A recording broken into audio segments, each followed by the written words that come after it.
The following presentation is recorded live at CALLERLAB's 20th Annual Convention. This is tape number 17, Psychological Aspects of Working in a Male-Dominated Field. I appreciate your coming and sitting in this circle with me. I'm not used to using a microphone, as you can see. If you can't hear me, please let me know. The reason I'm asking you to sit in a circle is that this is a women's way of doing things. The very male model is sort of lined up, straight chairs, everyone paying attention to one leader. Power comes from the top. Okay. And with women, power is generally shared equally, and there's information is two-way, and there's not generally a hierarchy. People are working from the same level. All right, so that's just an explanation of our seating arrangement. My name is Gail Gordon, and I'm a licensed clinical psychologist. I've been working in the mental health field for 14 years, and I specialize in women's issues. We are here today to talk about the psychological aspects of working in a male-dominated field. I will be focusing on how male domination affects women primarily. Domination means power over. Domination implies an unequal distribution of status and control. If there is a dominant culture, then we understand, of course, that there is a submissive or subordinate culture. Okay, this is not a light issue. People struggle with this issue in many fields, many professional fields. And the way people think about it sort of falls on a continuum. People feel very strongly that this is important and needs to be talked about and addressed and acknowledged. And on the far end of the spectrum, of the continuum, are people who think this is not such a big issue, or it hasn't really impacted my life or other people's lives, so it's not of great concern. And then everybody else falls somewhere in the middle of this continuum. We live in a male-dominated society. Typically this means that there is some structure. Power comes from the top, and it's filtered down. Men have set up the structure, rules, values, and beliefs that most of us adhere to. If you think about religion, generally it is male, God-based, and there is structure from the top. You might think about the Catholic religion. There's a pope, and then bishops, and going on down. There's no popes, as someone just pointed out from this group. Thank you. Think about government. Our leaders have been typically kings, presidents, governors.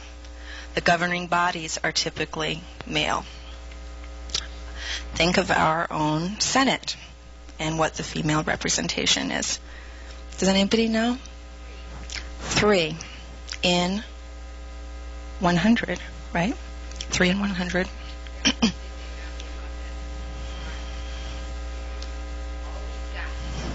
Right. Right. The comment being that we all became aware of this during the Anita Hill trials, hearings. Think about the medical field. It is only in the past 2 decades that women's health issues have really been acknowledged, and there's been medical research to look into this, such issues as breast cancer, premenstrual syndrome, infertility, and things like this that now are being paid attention to. From my field, psychology, most psychological theories are based on male research. The ideas about what is healthy, mentally healthy, is based on male standards. It is only in the past 20 years, again, that women have started to study women and look at the differences between how men and women, how they are in the world. Okay, so let's look at square dancing. The square dancing activity is a culture in itself with its own set of structure and set of rules. We don't have to look too hard to see evidence of male domination here. For example, dancing directions are given according to the man's definition of home. Women are encouraged to be, quote, feminine, unquote, in this activity. Women are called girls or ladies. Callers are a subculture within the larger culture. Here, too, we see examples of male domination.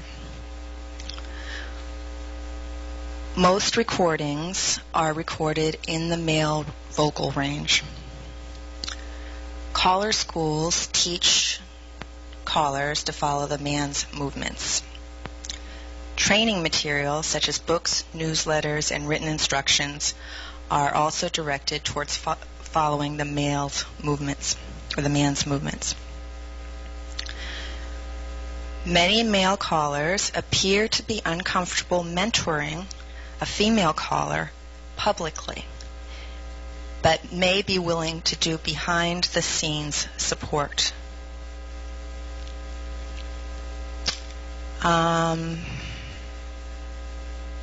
Female callers are often only accepted up to a certain point. This is called the glass ceiling effect. It can only go so high, but it's not obvious to the world why. Okay. Often, male callers at conventions such as these will go up to a couple and will assume that the male in the couple is the caller. Okay.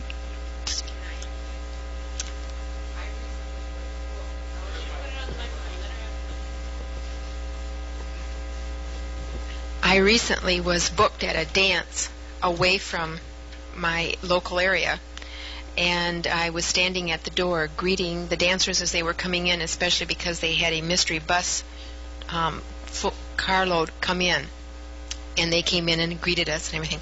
And immediately, everyone that came in and shook our hands looked to my husband and said, because I was booked as BJ, and went up to him and saw his name tag and said, well, welcome, this kind of thing, and where have you called before, et cetera, et cetera. And my husband immediately said, this is your caller for the evening. And then I even had some of them look at me and say, are you any good? Thank you. That's a wonderful example. I think that that's another thing, that there tends to be more judgment about sort of a wait-and-see attitude when a female caller takes the stage. Okay, so let's go and look a little bit closer at how women experience male domination. Okay. Male domination means being controlled. Women are kept down or kept in place through lack of acknowledgement. Women are passed over in promotions. Women may not be hired in the first place. Male domination means being overlooked, not recognized at meetings, being, quote, invisibilized, end quote. It means being talked over, interrupted, ignored, invalidated. Male domination means being asked to conform to the established norm. If women do not conform, they are demoted, ostracized, blacklisted, labeled as unusual, abnormal, labeled as not a team player, and as I'm getting a comment from this group, bitch. Okay. Yes. And the other comment is that someone might say, you just need a man. Male domination means being isolated. Men have learned how to divide and conquer. Women tend to have observed the punishment of other troublemakers. Troublemakers are those who tend to buck the system. Women may have trouble finding support because of this divide and conquer. I mean, there are other things that certainly enter into that. Women may have trouble finding a mentor. Male domination means power, men having power over. Unfortunately, those in power may abuse it.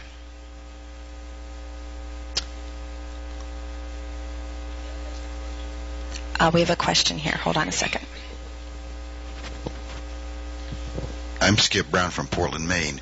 I'm curious, when you talk about male domination, are you putting some evil connotation on that, or does male domination mean there are simply more males in the activity than there are females, and that's just a fact of life? That's what I'm curious about. Skip, that's a great question, and both. And we'll be getting to that.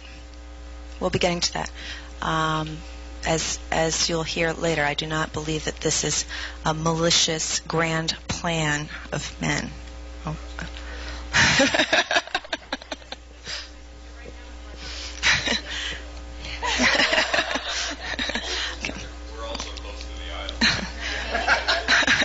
For the tape, I'd like people to know that there are four men in this group right now, and they are in the minority. 4 nervous men. Okay. In terms of the abuse of power, I really need to highlight this for a moment. Women today are still considered by many men to be primarily property or objects.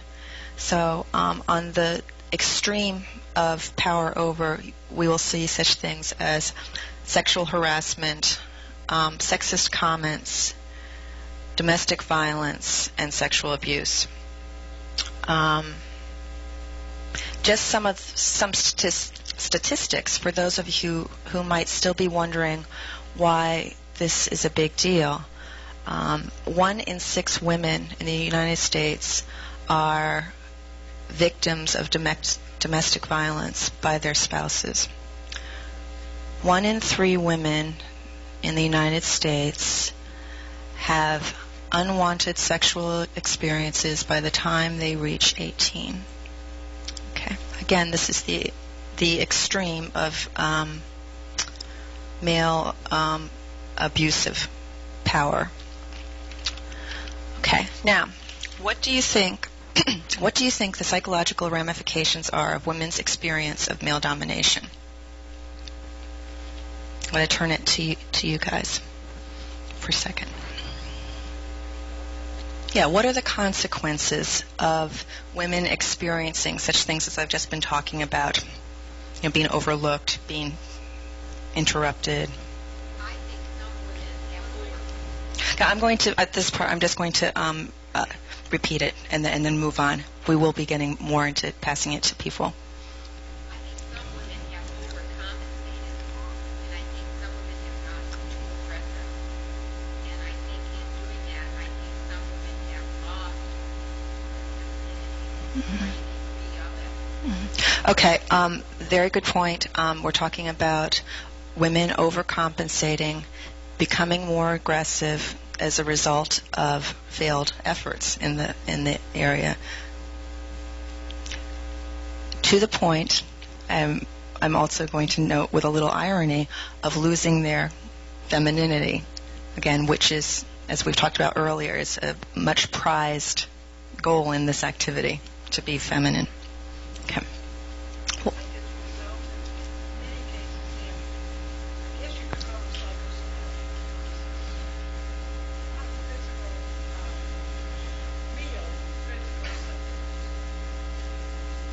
Yes. Betsy, I'm going to agree with you. We will pass the mic on this.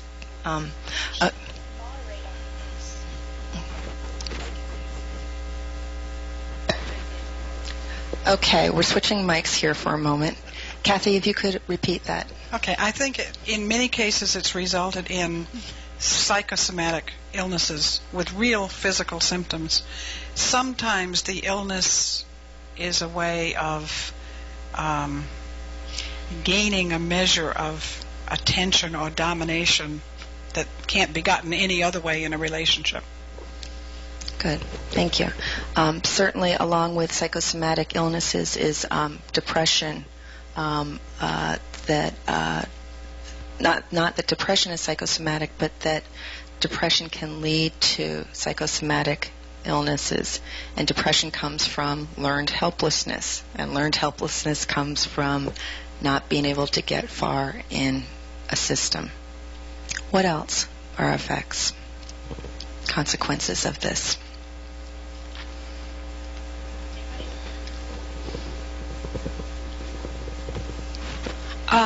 Frustration and leading to, again, overcompensation, so that it doesn't result necessarily in, quote, loss of femininity, unquote, but it results in actually undermining the position that the person is upholding, because the reaction turns to an extreme and is then perceived as being unreal, or it's too emotional to be taken seriously. Excellent point. Anything else that people can think of? My basic one on that is just lack of self-confidence. Great. Growing up in a male-dominated society can affect women's ability to build self-esteem. For those of us who have had self-esteem, it's easy to start to lose self-esteem. Women can begin to doubt themselves, to question themselves, especially if they're being questioned and punished or ostracized or looked over by men.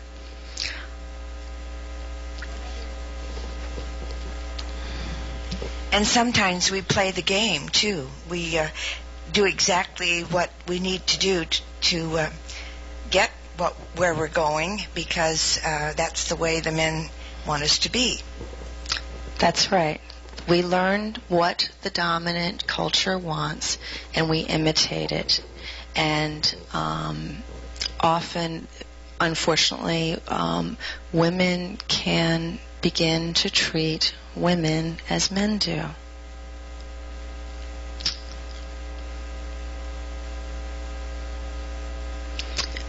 Women attempt to conform and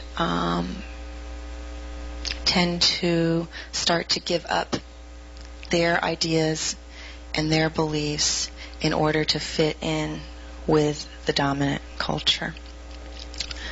Okay, so thank you. There are other results, but let's move on. So, do you think men have set up this male-dominated society on purpose? Going back to Skip's question. Well, some people are saying no.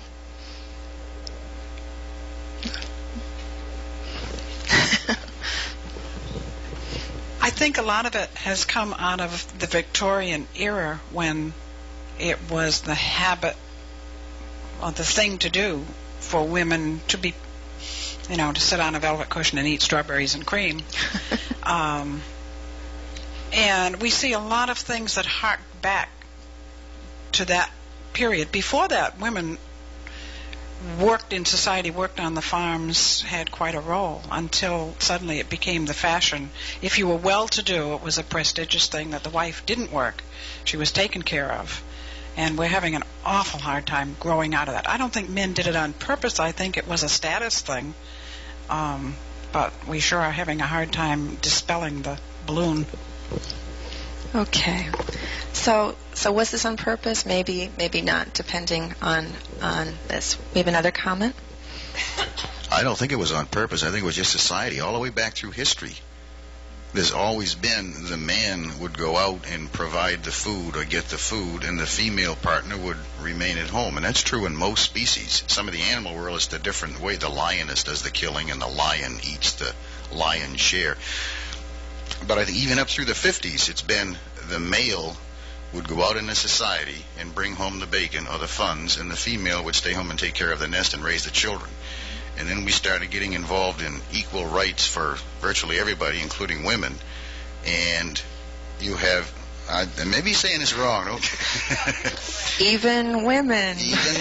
Well, I've always believed that women did have equal rights. My wife and I were partners. I went in the Navy and earned the money, and she raised the children at home, and we worked together on the weekends. But now, with society and everybody wants a lot of toys, you have a lot of dual-income families, and there's nobody at home. We have latchkey children, and that's causing a lot of problems. There should be somebody at home to take care of the children. And it used to be the ladies, and we can't get the men to do it. Is that a fair statement? That's a very fair statement. You're bringing up something that happens a lot in dominant cultures, which is the roles are allocated, and generally the roles that the dominant culture are not interested in get relegated to the subordinate culture. So that's a fair statement. That's the end of your statement right there. Does society create men? Does man create society? Both. Do men purposefully go out and consciously try to make life tougher for women? No.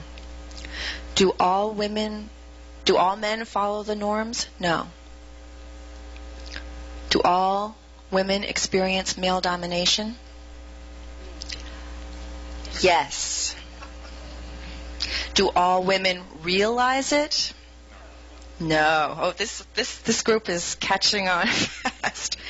The reason often that women do not realize it is that we all have been socialized in a similar way.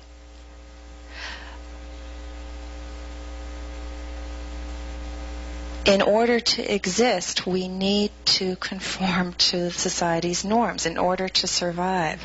So often things go on without our even having a clue. That goes for both men and women. Okay. Let's talk a little bit about how this comes to be, a little bit about psychological and sociological development. We all begin life dependent and attached to our caretakers.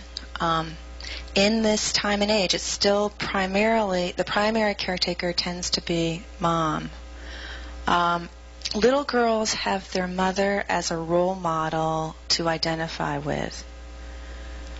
The little girl, throughout her development, can stay in a relationship with mom and can stay dependent on mom.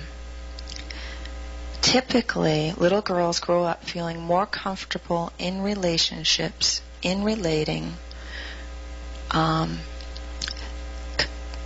with others than little boys do. Little boys have it tougher. Little boys are not encouraged to identify with mom as a role model. they are encouraged to separate from mom and begin identification with their own sex. From very early on, they begin to learn messages about being more autonomous, learning to rely on themselves. When I talk about separation, most people think about separation as a psychological process that happens when a child develops into a young adult, 18, 20, and leaves the home for a job or career or marriage, and they need to psychologically separate from their parents. Well, this separation process happens for little boys when they're toddlers. Okay, it's a whole push that hasn't been recognized until fairly recently in terms of the psychological field. If you think about little boy babies, as infants, little boys are thrown up and down in the air. They're encouraged to wander off and experience things, climb trees, be adventuresome. If a little boy falls down, someone will say, inevitably, "Come on, bucko, get up, you're okay." Okay? Now with a little girl, it's not necessarily that case. It's if a little girl falls down, it's, "Oh, darling, are you hurt? Are you okay?" Little girls tend to be overprotected. Don't go out there, you'll get hurt. Don't do this. Sort of being held back. From there, we can go on and think about classrooms and education, the education process. Research has shown that boys are given more attention and encouragement from teachers than girls. They're more often responded to, set limits on,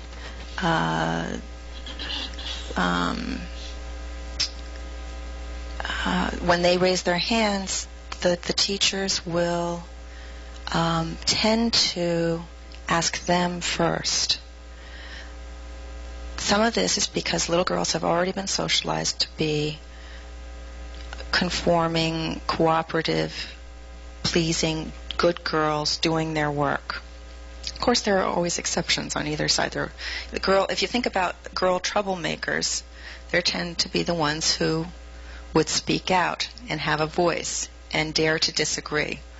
Okay, those were the troublemakers, little girls. Boys tend to be encouraged more to compete than to cooperate. Oh, okay, we have a comment here. Before we leave the subject, how many people in here are teachers or have ever been teachers in a classroom of students? Anybody besides me? 1, 2. Do you, as a teacher, feel that you paid more attention to the boys in the classroom than the girls? I don't. How about you all? Do you feel that way too? Mm-hmm. I feel like I paid every bit as much attention to the girls as I did to the boys.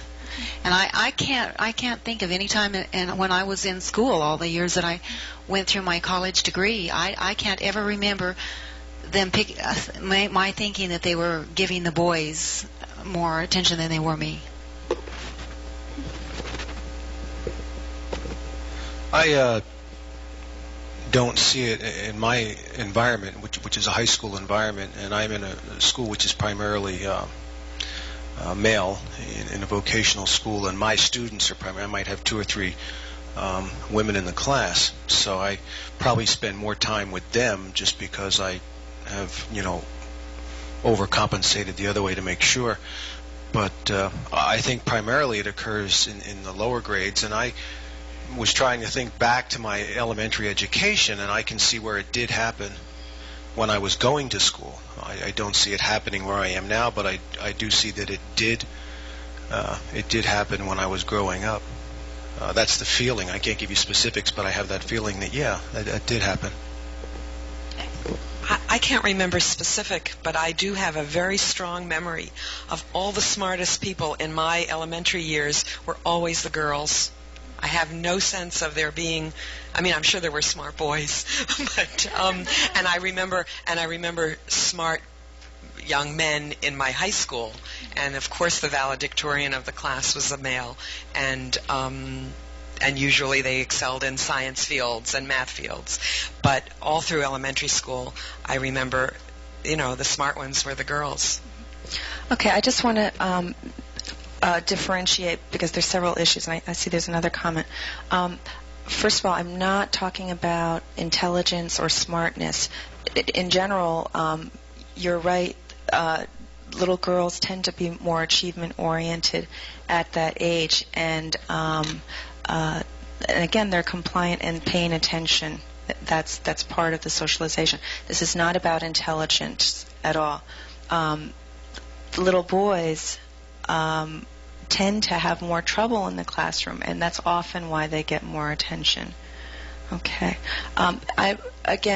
I know that there are wonderful teachers out there, and I don't mean to offend anyone about this, but research has shown across schools in general, if you take a cross-section of the country, that you will see that little boys get more attention. They may need more help. There may be many reasons for that. One more comment? Two more comments. Just a comment to make Grace aware of some things, but I was a year or two ago driving home from work and listening to National Public Radio in some news brief they did at the time, or it was probably a 10-15 minute segment, and I don't recall talking this over with Gail, so I'm not sure, probably she did not hear it, but they were doing a study like this where they went in and they got comfortable in classrooms and did some filming and actually witnessed that the boys were chosen a lot more than the girls, and then talked with the teachers afterwards, and the teachers felt comfortable about letting people in because they were sure that they didn't do this. And then when they got to observe the films of their own teaching, they were very much surprised. It was and they talked about reasons which I don't recall because I really wasn't that concentrated on it, but it was quite interesting, and it surprised me. Yeah. Basically what it was is, through interviews, they found out that the girls were more interested in taking time to come up with the right answer. So if the teacher asked a question, the boys, they didn't care if it was right or not. They just wanted to be first, competition. So their hand goes up. Teacher sees a hand, I'll take it. Okay, even that, the one teacher they did film that she was rated as being an excellent teacher, not only her own feelings about her confidence in teaching, but other people said she's a great teacher. She found out that she picked on the boys a lot more, mostly because it was the first hand up, not because it was any favoritism by any means. And the girls would take their time to think about the answer. And then some of them would go, okay, I think I've got the answer. Well, in the meantime, the teachers already picked on the boys. They did the study where this man who was not a teacher went in, had, I think there were like about 5-year-olds, to read them a story. And he picked The Little Mermaid, which he felt was a feminine story, to kind of help these little 5-year-old girls be involved, even though, there were boys there. He said within 60 seconds, these 4 little boys had worked their way up to the group, pointing at the book, very aggressively involved, and the girls were sitting there kind of playing with their shoes. He says he couldn't believe, even at the age of 5, how the girls had learned to be submissive. Get them off by themselves, just the girls, and it's a different arena. But once they are involved with the boys, so they were doing an issue about all-girls schools through high school, maybe even into college. And the girls loved having all-girls schools. They thought maybe the girls didn't like it, but the parents were forcing them into it. They loved it because they saw women become the valedictorian. They saw women become the class president. They saw women in leadership roles that traditionally in mixed schools always go to boys. Thank you. Yep. This is an experiment I heard about that I was pretty amazed at. Imagine having a couple of paragraph book report that we've written, and we make a lot of copies of this book report, and at the top of the page we put our name on it, and we give it out to a lot of people to grade. Just, put a letter grade, A, B, C, D, and we've intentionally put a couple of typos and maybe a little bit of bad grammar in there. And whenever that experiment's been done, and we do it two ways, we put a male name at the top and a female name at the top. And we have it graded by male graders and graded by female graders. Just average people, we could do it here. And invariably, the one with the man's name on the top gets a higher grade by both the men and the women. Says a lot about our society. Thank you, Clark. Yes, there are many such studies in existence showing this trend. Typically, as men grow older, they're encouraged to find their identity through their career, self-worth through their career. Women tend to be groomed towards what they've all along been groomed towards, cooperation and affiliation, having a connection to others, creating homes and families. Up until recently, this wanting to be cooperative and dependent on others and affiliative was looked upon as being weaker than. It was looked upon as a vulnerability, where today understanding that it's actually one of women's leading strengths, this ability to relate and affiliate. Okay, I just want to, there are many, many factors that go into this, and I really want to be able to do a little group work, but let's move on to, I'm just going to highlight the differences again between men and women, and then move to a little bit of what we can think about doing differently, and then I want to break up into workshop groups. To highlight the differences, again, we know that men are socialized to be more independent, emotionally separate, aggressive, competitive, self-centered, as in relying on the self, rewarded in the work world, seeking prestige, power, control, and men tend to think linearly. Women are socialized to be cooperative, emotionally close, relational, other-centered, people-pleasing, and they tend to think circularly. Instead of there's a wonderful tape that Terry's hoping to bring to CALLERLAB next year. It's a videotape of a woman who has studied male and female communication patterns, and she's wonderful in talking about how men. Can you make the hand signals for me, Terry?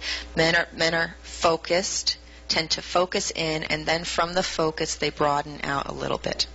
Okay, and women a lot. Women tend to be broad, and then they bring in the focus. Okay. Can I correlate something on that? Yes. Through my experiences in teaching square dancing, I consider myself one of the better teachers in the area. And it's like, why? I mean, people tell me this, right? And I've started identifying men like focused thoughts, put the picture together, then they have the whole picture. I can't learn that way. It's frustrating. Give me a whole picture and then I'll learn the parts. So I couldn't figure out why the difference. Okay, as a woman teacher, I teach, here's a whole picture, now let's look at the parts. Interesting part. If the men see the whole picture and they don't get it, it doesn't matter, because the next step is they get the parts. Then they see the whole picture. So they're really getting what they need to learn by. Guess what? The women are too, because they're getting the whole picture first. So I have a better identification. I find as I've looked back at the teachings, since I've learned about this, I've watched myself as I go through the stages. I've watched the development of the dancers. They learn quicker, they gel faster, I find, through this process. And there's a lot of men that do very well with here's the whole picture first, too. There's some that never get it. But after the parts, they go, now I know what you're talking about. They get the picture faster because I did give it to them. And so I watched other male callers teach, and here's the parts. And there's, especially the women are going, do what? I'm frustrated. I don't understand this. And I'll say, look at the whole picture. And they go, oh, yeah. So the two different aspects of teaching, and that's why our initial survey that we did where we talked to just women on their skills, women rate themselves very high in teaching. And I think that's one of the reasons why. Thank you. One more comment about male and female communication patterns. There was a wonderful study done where two little boys were put in a room together and observed, and two little girls were put in a room together and observed. And all that were in the room were chairs, two chairs. And they found that the two little boys, when they got into the room, tended to line up their chairs in parallel. I'm going to demonstrate sitting next to Clark here. And both boys would sort of look straight out into space and start to talk about their interests. And they sort of stayed side by side and discussed these things with very little interaction.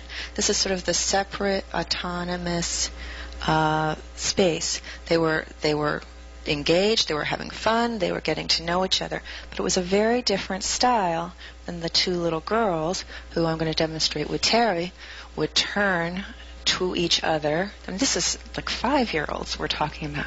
Time after time, same thing happening with sets of little boys and sets of little girls. Would turn to each other and start to get to know each other, and would be looking at each other. There'd be eye contact, there'd be touch, there'd be a lot of body language, storytelling, that kind of thing. So again, just even at the very beginning, we'll start to see differences that are going to affect communication. Did they ever put a boy-girl together? I don't recall whether they put a boy or girl together, which was the question. Thanks. Okay. So what can we do about this issue? Clark Baker is saying that I've painted a bleak picture here. I don't think it's so bleak. First of all, we have to acknowledge that male domination exists. I think we're doing that today. The fact that CALLERLAB has put this on its curriculum with the help of the Female Callers Committee supporting it, I think is a wonderful first step in allowing sort of the words to be said. Second, we need to discuss differences, learn about differences, appreciate differences. I think we've begun to do that. That there's a lot more that can be said about differences. Right, and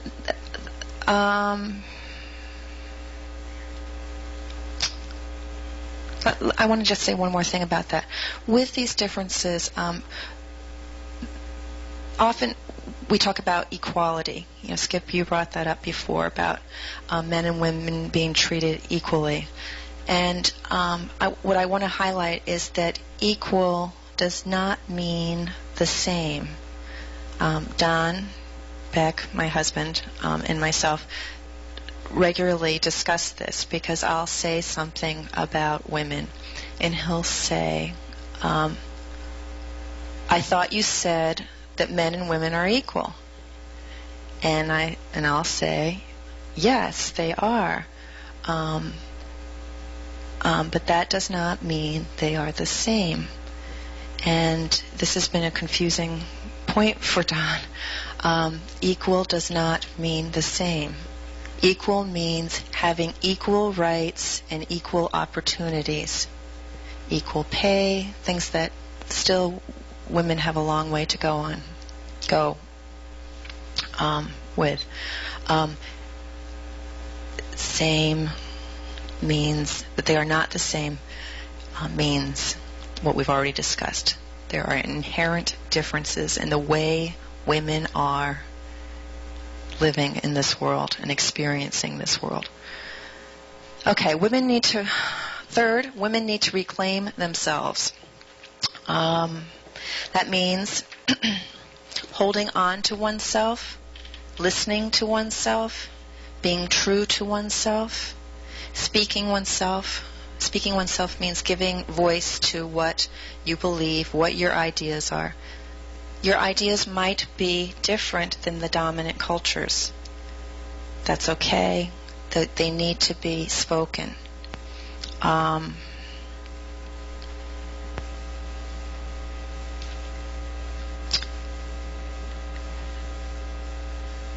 Statements such as, "This is what I believe. This is what I know. This is what I would like. This is what I suggest. This is what I propose," can go far. Women need to learn to express their needs in a more assertive way. I want to differentiate between passivity, assertiveness, and aggression. When women are passive, they tend to give up their sense of self. Okay? They will take the other's needs above their own. This ends the front side of your cassette. Please turn your tape over and begin again. In both, when women are either passive or aggressive, there is no relationship. Because in a relationship, you need to have a self and an other. Okay?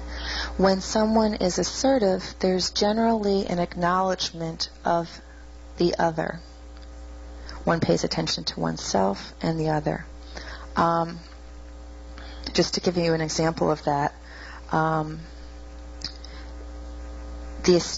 assertive statement might be, "I know you must be tired or busy or rushed, etc., but I was here first." Okay. Or, I'm going to take my stab at a calling thing, even though that's not my expertise. "I can appreciate how hard it is to give up the microphone once you get it, but could you please pass it to me?" Okay, that kind of example. Women need to come out of isolation. That means finding supportive others. Women need to seek out mentors. The mentor might be another female, might be a supportive male. Women need to develop associations and connections on a grander scale. Women do very well in groups. Women are very capable of validating each other. It's something, a group is a very powerful instrument for women, and the more they can stay in connection and affiliation, the more women will become fulfilled as it's part of their central identity. Okay. At this point, what I'd like to do is break up into groups to give you an opportunity to talk a little bit about what challenges you may have had as a woman caller in a male-dominated field, and to talk a little bit in terms of creative problem solving about ways to meet those challenges, to share your expertise, share your experiences with one another. I'd also like to have the males meet in a group to talk about the way that male domination a male-dominated society has affected themselves. Because we haven't even gotten into the impact on males for growing up in a male-dominated society.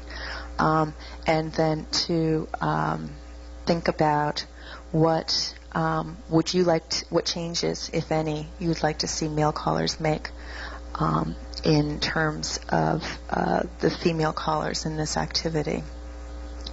Why don't we do that, and then we'll come back and talk about what themes emerged from your work together. Thanks.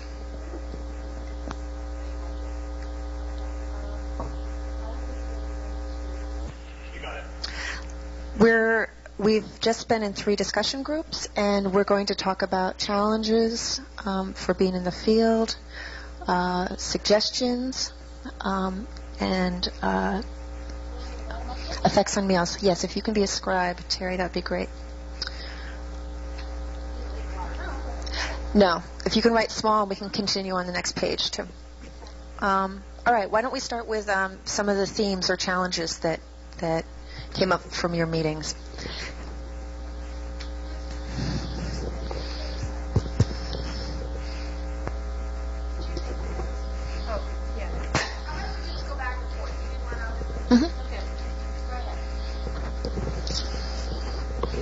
One of the challenges was working with a male caller on a regular basis where the female caller was becoming better and the male caller was not. You got 5 words. Give me 5 words. 5 words. In competition with an increase in talent on the female side. Yeah. Yes, go ahead. Say some more.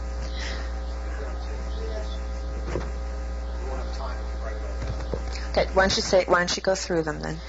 Okay.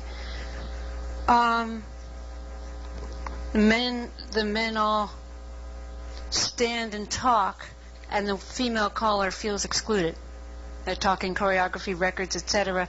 They don't seem to let her actually say anything or include her in the conversation or even necessarily in the circle.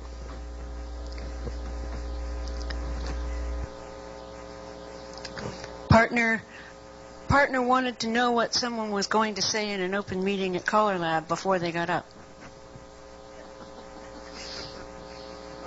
Partner wanted to know what somebody was going to say before they got up to say, make a comment in open meeting in CALLERLAB. Male partner was worried about female, censorship. Censorship, good word.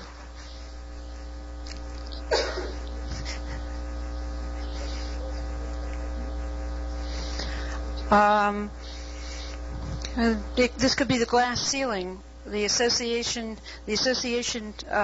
sponsored a festival, and all of the officers were MCs, but this person, who was an officer in the association. The glass ceiling effect, discrimination.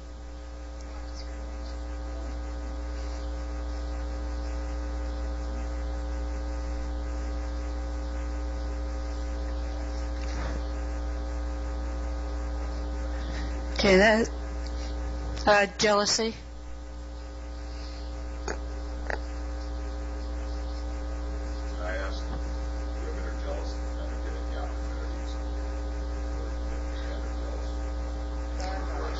The question was, is in jealousy, is it that the women are jealous that the men have the opportunities, or is it that the men are jealous of the female callers? Well, this jealousy that we discussed was men in the area with an upcoming female caller, and we don't know whether it was related to whether it was a female or whether she was just now getting the jobs that they had originally gotten.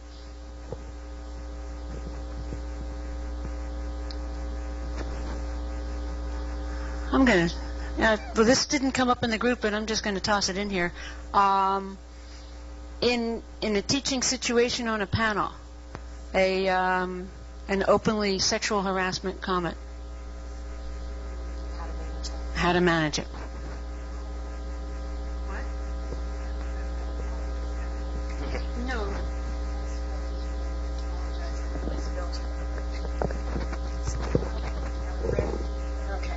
One of them that we came up with is really a challenge to have the partner support that you need.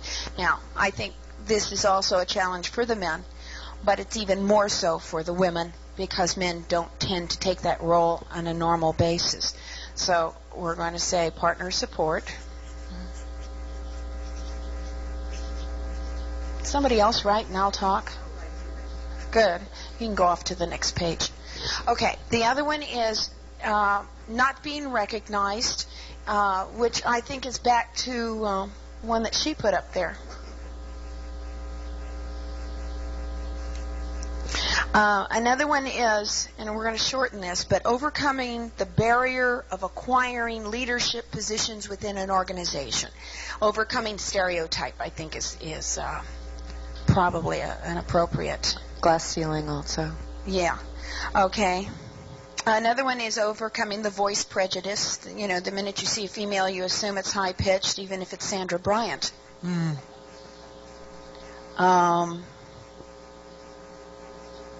doing good on that. Okay, another one is keeping comments in perspective. Even though you hear maybe even sexual comments or just an initial, I don't like to dance to women callers, these sort of things, you have to keep it in perspective that it's the culture that has generated this. There's nothing wrong with you, and you just have to keep working through it. Okay, that certainly would be a suggestion as well as a challenge. Right. Okay, and then, of course, really the major one we've been working with this year is the music adaptation. Becoming familiar with what is available to us and how to work with it. Great, thank you. Okay, why don't we move on to suggestions? Oh, wait, the men were not asked to identify challenges. The men were asked to identify effects on themselves from the male-dominated culture. We will get to that. Thanks, Kathy. Becky. Suggestions. This can come from your group. The male group had a similar part of it. What suggestions do...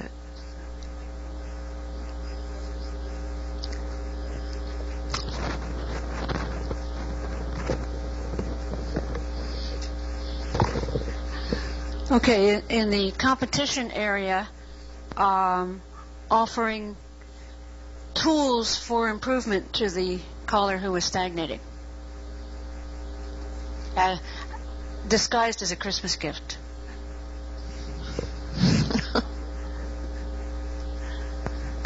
It was actually well received and acted upon and eliminated the problem.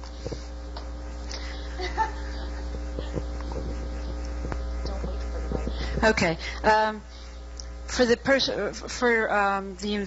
invisibility syndrome, suggestion was to initiate a conversation with a specific question about something that one of the callers had done, saying, "What was the record you just used? That's really nice," or "I like that piece of choreography. Could you share it with me?"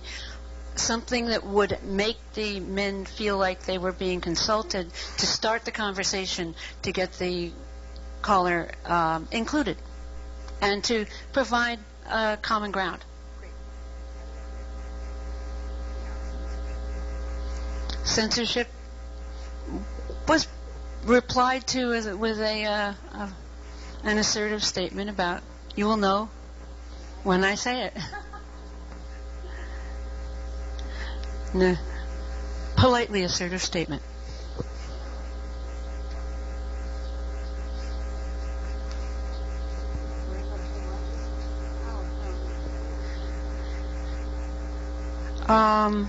For the discrimination, well, the person is going to ask whether or not this was actual discrimination or whether it was simply an oversight. To bring it to the attention.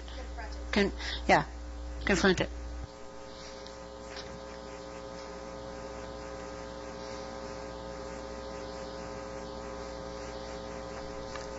We didn't have suggestions for the other two. Okay, that's fine. We'll open them up.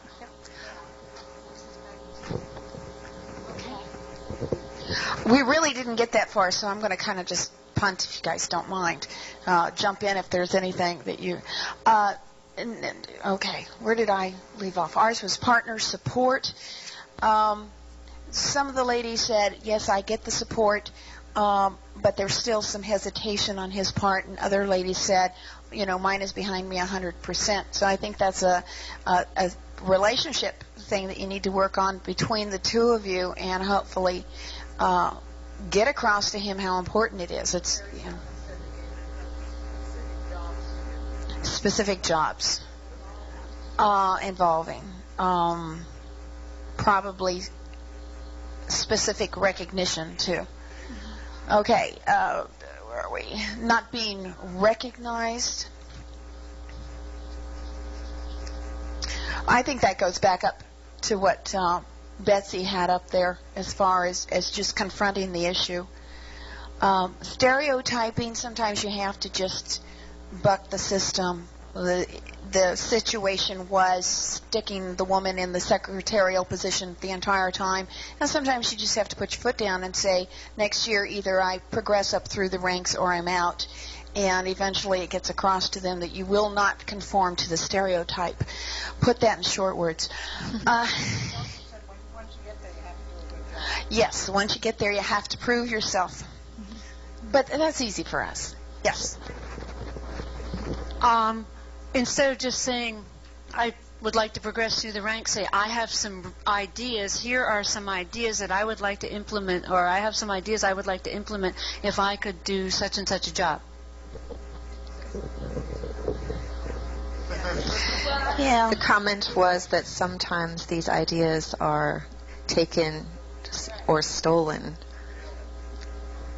Okay, what's next? Where are we? Stereotyped. Overcome voice prejudice. This goes into the next one too, which is keep the comments in perspective. You have to prove to them again that your voice is okay. If it's not okay, you have to develop it, you have to train it, and get involved. So it's a two-way street on that. And eventually, these people will become more accustomed to the idea that a little bit higher pitched voice is not bad. Okay, next page, real quick. There we go. Music adaptation. Here we go again. Okay. All right. What were some of the suggestions that came from your group?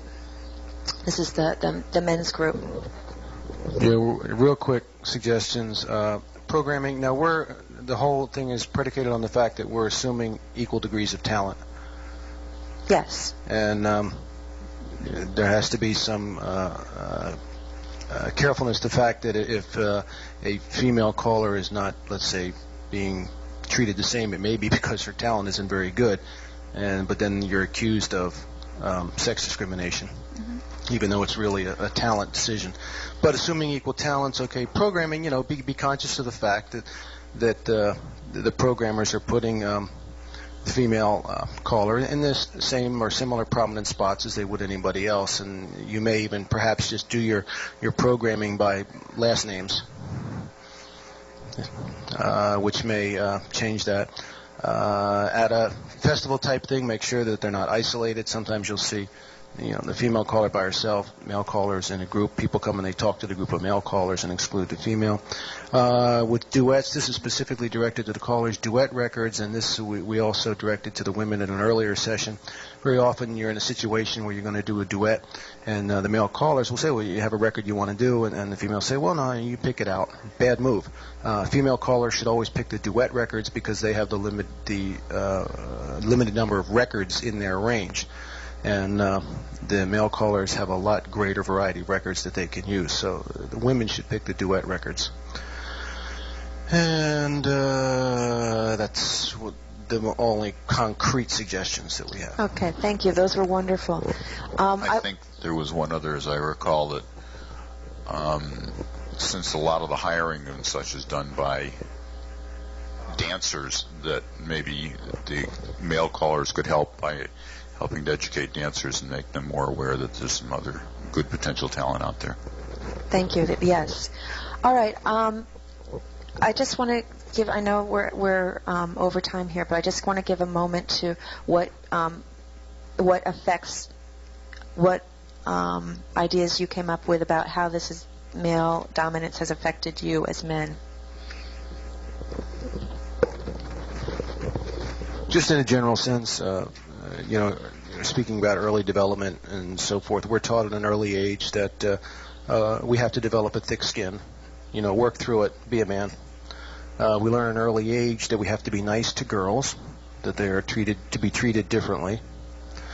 And there was one comment which came out of the group which says that things are happening now where men are becoming afraid of women because of the things that they used to be acceptable and you could say and do are somehow now being considered sexual harassment. Could be. Okay, that's great that you did those thinkings. I also just want to put out the idea that men, because of the socialization process, have had a lot of pressure on them to go it alone, to stay with their own feelings, not put out the emotional side of themselves. That's a whole other subject area that definitely needs more time in the future. I guess I just wanted to end by saying I really appreciate your comments, your problem-solving skills, your willingness to go in this format. I want to leave you with encouragement to continue to trust yourselves in terms of what feels right to you, to speak yourselves, to empower yourselves by using yourselves. I also want to just highlight that in the 9 years I've been involved with CALLERLAB, I've observed some wonderful changes coming for the female callers here. I can remember back when one of the first requests was could the female callers please have a table at the meals that they could sit at? Would that be okay? And it was sort of off in one corner. And yes, could the female callers, could there be some way to recognize which were the female callers? Could they wear a dot on the badge? To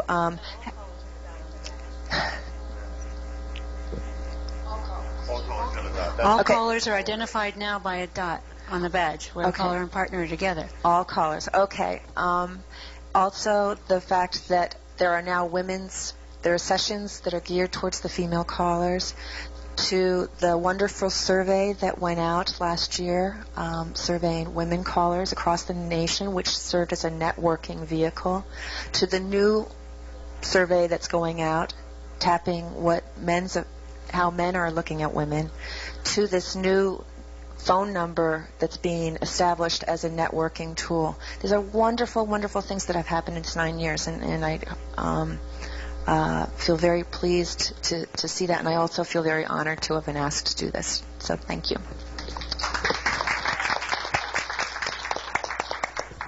Thank you, Gail, for a wonderful presentation. Thank you, everybody, for your participation. Thank you, gentlemen, for being brave. And we need to... As you go through this time, if you would like to see sessions like this, maybe more in depth, maybe just nothing but this sort of thing, let us know, because we're looking for suggestions. We have a lady on the board. We have 3 ladies. No, we have 3 ladies on the board. She's our chairman. She's like our right hand, right in there with the leaders, and she is a leader, and she can give what we need.